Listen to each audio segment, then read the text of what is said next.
A'udhu billahi minash shaitanir rajeem. Bismillahir rahmanir rahim. Rabbi shrah li sadri wa yassir li amri wahlul 'uqdatam min lisani yafqahu qawli. Amin ya rabbal alamin. Assalamu alaikum everyone. I hope all of you are doing great. Today inshallah we are going to complete the lesson of pronouns by studying the nasab and jar kinds of these pronouns. So without further ado, let's get on with the lesson and recall what we did earlier. So pronouns are the words such as he, she, it, they, and they are used in place of an ism to avoid repetition, and they are always marfa. And we also learned that the words or the pronouns such as he, him, his are not interchangeable because the pronoun he is replacing a file, which is what we call the rafa pronouns, okay, and him is the pronoun that is going to replace a maf'ul, okay, and that's the nasab pronoun. And then if the pronoun such as his is being used, that means that it is substituting a possessor, and well, that's when it's called jar pronoun. Now rafa pronouns are huwa, huma, hum, hiya, huma, hunna, anta, antuma, antuna, uh, anta, antuma, antum, anti, antuma, antuna, I'm sorry for that, and ana, nahnu. Okay, so that's what. Now we need to know the nasab and jar pronouns, and once again the good news is that in Arabic we have the same structures for nasab and jar pronouns. So you only have to learn one structure, and it would be the context that would tell you whether it's nasab pronoun or jar pronoun. Okay, so let's get on with it. Okay, as you can see here, this is the entire table. Okay, first we have the third person pronoun, then the second person, first person. For the first person we have words such as us or our in place of nahnu, and we have words such as me, my, mine for uh, your anan version. Okay, then you have ka, kuma, kum, ki, kuma, kunna for the second person, you, all of you, both of you. Okay, and this you of course is the maf'ul version of you and not the fa'il version of you. Remember, in English we have the same word for fa'il as well as maf'ul. Okay, so you, I helped you, you helped me. Okay, so you can be either either fa'il or maf'ul.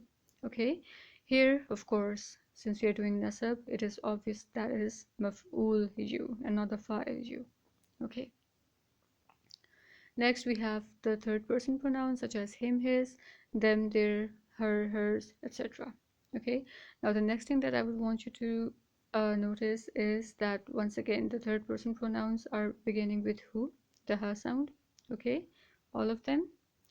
The second person pronouns are all starting with ka, okay, ka sound, and the masculine wahid is going to have fatha. All right, so ka in this case, and just like it had anta, the ta had a fatha on it for the rafa pronoun, and anti had a kasra on ta. Over here we're going to notice that the ka pronoun for feminine is going to carry a kasra, just like the rafa pronouns. Okay, so ka, kuma, kum, ki, kuma, kunna.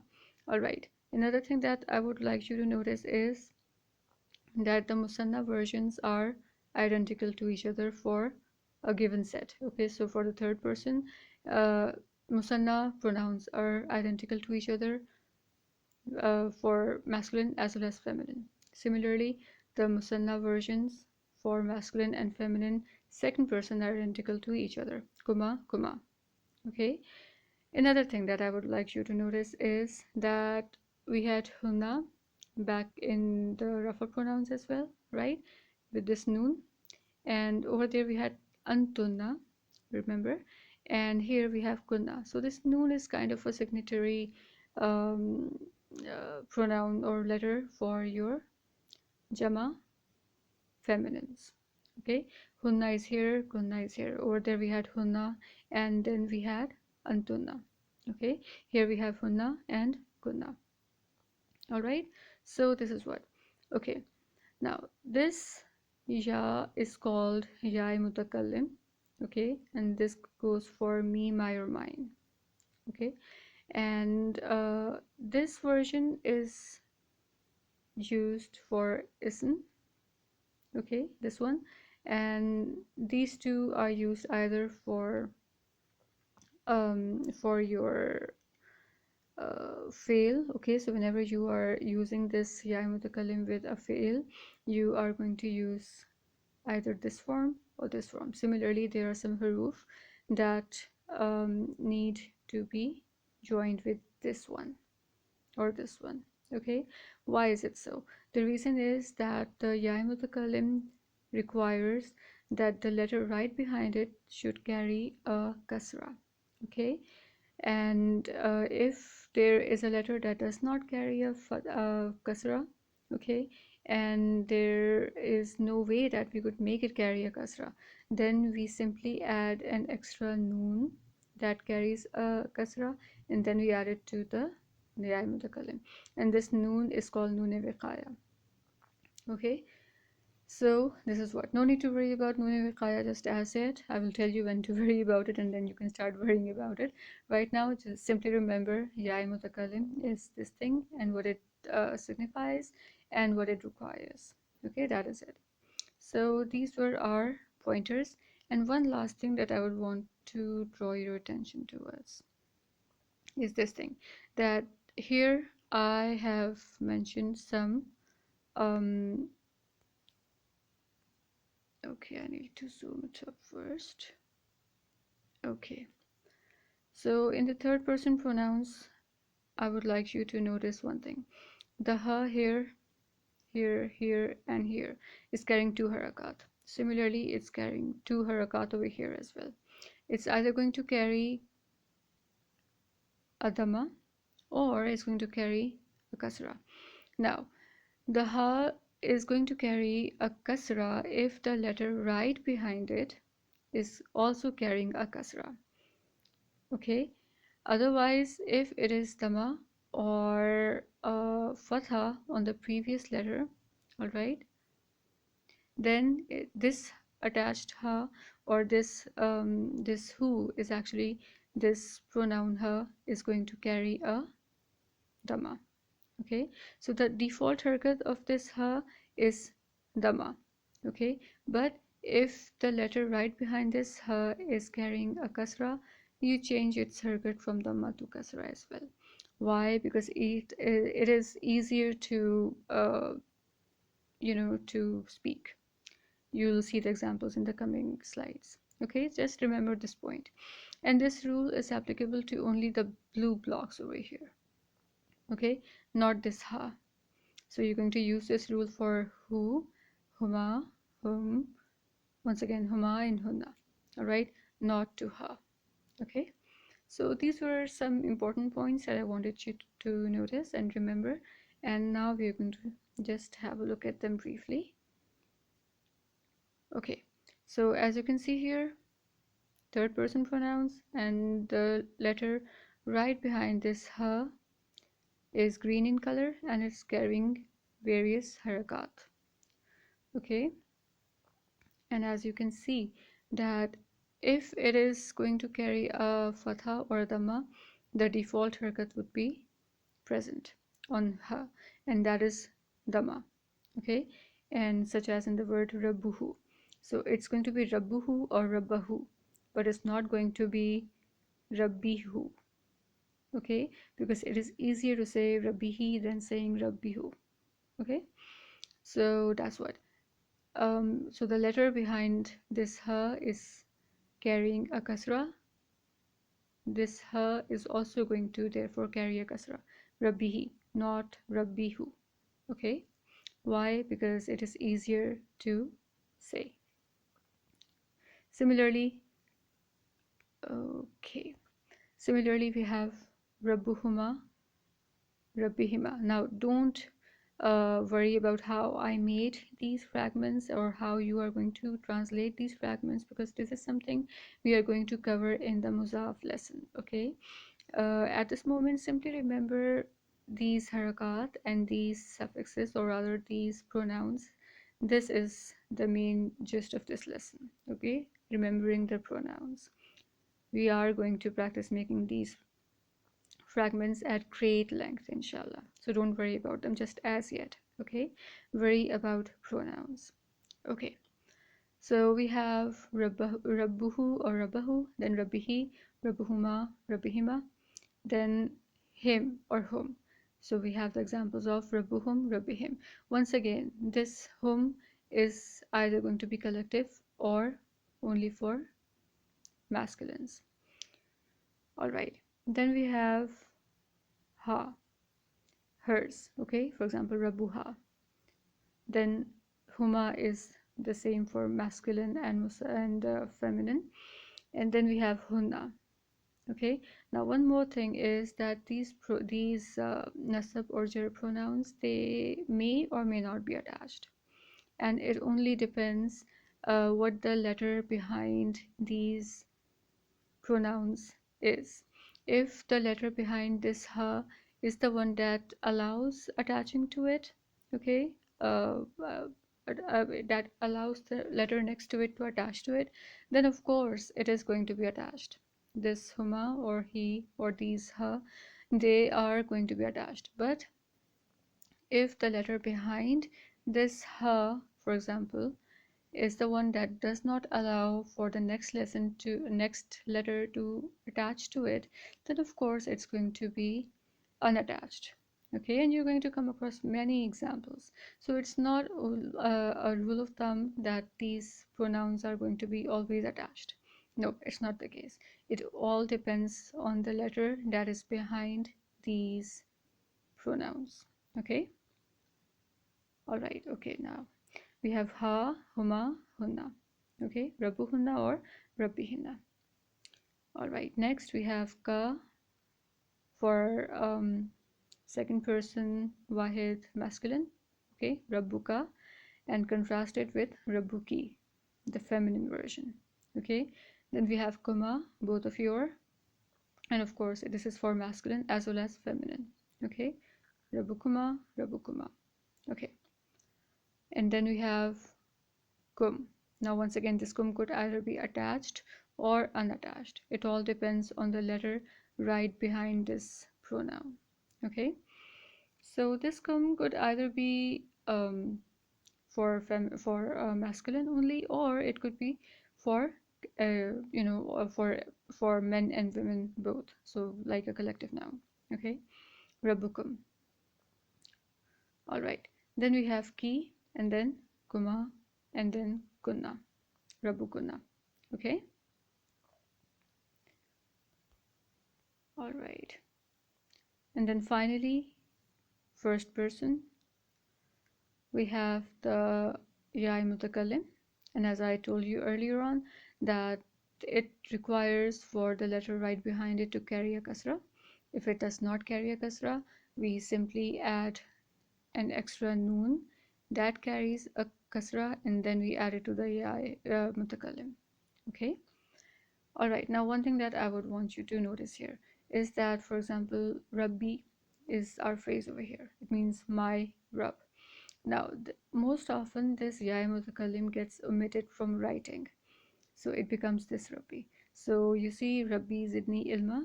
All right, it begins with this Rabbi, but it's not this Rabbi. It's actually this Rabbi. Okay, so this ya mutakallim gets omitted while writing. That is something that happens. Similarly, in the last ayah of Surah Al-Kafirun, lakum dinukum waliya dini. Dini. Okay, this is what it says. Okay. However, you're going to find it written as dini in the Mus'haf.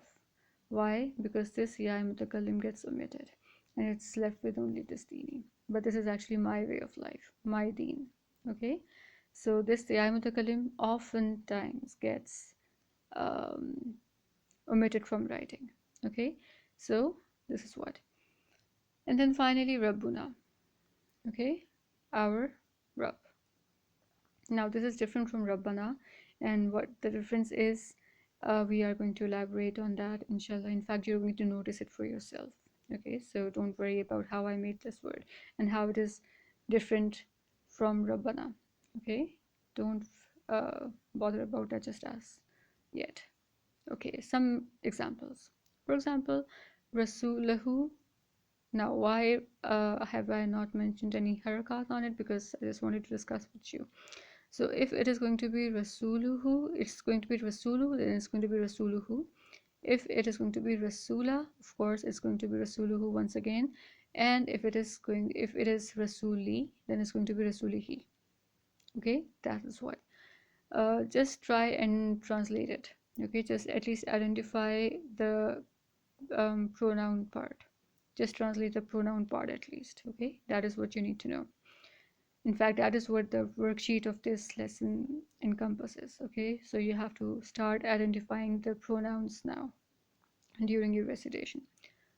Kum, all of yours. Kitabuna, this is the nasabujar form for nahnu. So it's either going to be us or we. Okay, I'm sorry, us or our. Over here, it actually means our book. Anyways, sabru hunna or sabrahan hunna or sabrihinna. Okay, I hope that you have got that now. Kitabi, Jai Mutakallim, my book. Okay, now before we part, I would like to discuss one thing that is very commonly uttered by all of us during the day, and that is, of course, the phrase Iyyaka na'budu wa iyyaka nasta'in. What does it mean? Okay, so let's begin. First of all, you see a very simple sentence: we worship you. Na'buduka. Okay, this ka is your you. Okay, and of course the pronoun, the nasab pronoun. Okay, we worship you. Now this is a very simple sentence. We need to add some stress. So what do? We add iya, and whenever you add iya, you have to attach that iya with the pronoun. Okay, and you have to bring that entire combo before the verb. This is verb. Na'budu is verb. We worship. Okay, so that's what you do. That you attach the iya with your pronoun, and then you bring that entire combo before your verb, and that gives a huge stress. Okay, so instead of saying simply we worship you or we worship only you, all right, it gives a profound stress that cannot be exactly captured in words, but it is an attempt, and this is the concept or the implication of this stress, that solely and only you we worship. Okay, this is what Iyyaka na'budu. Okay, similarly we have various combinations. Iya ya mutakallim, only, solely and only me. Okay, Allah Ta'ala uses it very often for himself. Wa iyaya farhabun. Okay, and solely and only fear me. Then you have iyakum, solely and only all of you. Then solely and only him, iyahu. Okay, these are various combinations. Now, one thing that you need to remember is that you cannot always generalize this translation as solely and only. Okay, so this iya is not always going to mean solely and only. Okay, this has to be catered according to the context. For example, in this sentence, we see there's written nahnu narzuquhum wa iyyakum. What does it mean? It means nahnu is we, narzuqu we provide, hum all of them, and then wa iyyakum. Now here, translating this iyyakum as solely and only you wouldn't really match this part of the sentence or the phrase. So according to the context, we are simply going to cater the translation of this iyakum. So it becomes we provide all of them as well as all of you. Okay, so notice how this thing got changed according to the context. All right, so this is a slide that we have just finished. So, well, we are done with our pronouns, the nasab and jar ones. Just remember who, huma, hum, ha, huma, hunna, ka, kuma, kum, ki, kuma, kunna, jai mutakallim, and then na. Okay, I hope that you have understood it, and now I would really encourage and advise you to memorize these pronouns, the rafa nasab jar pronouns, all right, and start identifying them in your recitations. Okay, and I would also advise you to go to the worksheet section on the Facebook group and start solving the worksheets regarding this lesson, because the more you practice identifying these things, the better you will be in the upcoming lessons as well as during your recitations, inshallah. Okay, so till the next lesson, barakallahu li wa lakum fil Qur'an al Hakim. Allah